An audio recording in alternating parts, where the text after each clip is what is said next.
নমস্কার, খুচুর ফ্রাইড ফুডে আপনাদের স্বাগত জানাই। আজকে আছে একটা নিরামিষ ধোকা রেসিপি। তবে চলুন তাড়াতাড়ি রেসিপিটা দেখে নেওয়া যাক। চলুন তবে কি কি নিচে দেখিয়ে দিচ্ছি। কিছুটা তিলের দানা, কিছু পরিমাণ চালমগজ, আর কিছুটা কাজু বাদাম, আর 1 চামচ থেকে একটু বেশি আদা বাটা, আর এখানে দই নিয়েছি, আর এটা টমেটো বাটাও নিয়েছি একটা বড় সাইজের। আর দেখুন রেডি টু কুক একটা মশলা ধোকাও নিয়ে নিয়েছি। এবার গ্যাসের মধ্যে একটা কড়া বা ফ্রাই নিয়ে ওর মধ্যে একটু তেল দিয়ে ধোকার যে গুঁড়ো মশলাটা আছে ওটা দিয়ে দিলাম, দিয়ে একটু তেল দিয়ে ভেজে একটু জল দিয়ে বড়া শেপে করে নেব। দেখুন এভাবে একটু টাইট করে ডো মতন মেখে নেব।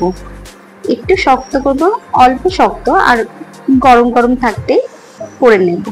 একটা প্লেট নিয়েছি, ওর মধ্যে একটু তেল দিয়ে ভালো করে প্লেটের গায়ে লাগিয়ে নিচ্ছি, যাতে প্লেটের গায়ে লেগে না যায়, সহজেই উঠে আসে। দেখুন একটু গরম আছে, আমার হাতে না একটু গরম গরম লাগছিল, তার মধ্যেও করতে হবে। তো এইভাবে আমি সেভ করে নিচ্ছি। দেখুন এবার ছুরি দিয়ে এইভাবে কেটে নিচ্ছি। আমি না নিমকি শেপে করেছি, আপনার পছন্দ মতন আপনাদের যেটা চাইবে সেই মনে ইচ্ছায় সেইভাবে সেভ করে নেবেন। দেখুন কি সুন্দর হয়েছে। দেখুন শেপগুলো দেখতে কত সুন্দর লাগছে না? আর খেতেও কিন্তু খুব সুন্দর। এটাকে আপনার শুধু তেলে ভেজেও ডাল দিয়ে বড়ার মতন খেতে পারেন। আমার হাজবেন্ড কিন্তু খেয়েছে, খুব ভালো হয়েছে। এবার কড়ার মধ্যে তেল দিয়ে এই বড়াগুলোকে ভেজে নেব।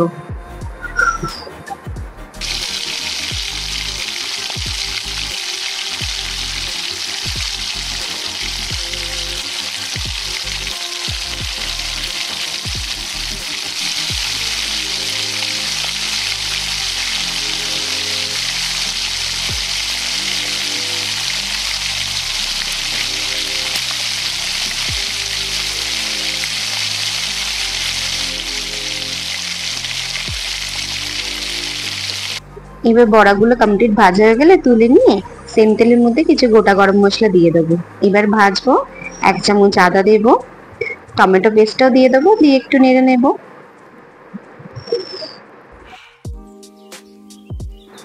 এবার স্বাদ অনুসারে নুন দেব, 1 চামচ হলুদের গুঁড়ো দেব, 1 চামচ লঙ্কা গুঁড়ো দেব, 1 চামচ জিরে গুঁড়ো দেব, আর 1 চামচ মতো চিনি দেব। চিনিটা নিরামিষই না, নিরামিষ রান্নাতে একটু চিনি লাগে, ভালো লাগে খেতে। এবার তিলের দানা, কাজু বাদাম আর চালমগজের পেস্ট করে নিয়েছি একটু মিক্সিতে করে, এটা দিয়ে দিচ্ছি। দিয়ে ভালো করে নেড়ে নেব। আর হ্যাঁ, যদি আমার রেসিপি আপনাদের ভালো লেগে থাকে তবে প্লিজ একটা লাইক আর সাবস্ক্রাইব করে দেবেন। এবার মশলাগুলোকে ভাজা হয়ে গেলে উপর থেকে একটু গরম জল দিয়ে দেবো, দিয়ে ভালো করে ফুটে গেলে তারপরেই বড়াগুলোকে দিয়ে দেবো। দেখুন সমস্ত বড়া দিয়ে এবার একটু ফুটতে থাকবে। ফোটা কমপ্লিট হয়ে গেলে দেখবেন একটু ফুটে এসে, তার উপর থেকে একটু গরম মশলা দিয়ে দেবে 1 চামচ মতো, দিয়ে দেখুন কত সুন্দর দেখতে হয়েছে। খেতেও কিন্তু দুর্দান্ত হয়েছে, ট্রাস্ট মি খুবই ভালো হয়েছে। এবার উপর থেকে একটু ঘি দিয়ে দেবো একদম শেষে, দিয়ে নেড়ে নেব। দেখুন কত সুন্দর দেখতে হয়েছে। আপনাদের রিকোয়েস্ট করবো যেদিনকে বাড়িতে নিরামিষ করবেন এই রেসিপিটা অবশ্যই ট্রাই করবেন। আশা করছি আপনাদের ভালো লাগবে, বাড়ির সবার ভালো লাগবে। তবে আজকের জন্য এইটুকু, আবার দেখা হবে নেক্সট কোনো রেসিপি নিয়ে। আজকের জন্য টাটা, বাই বাই।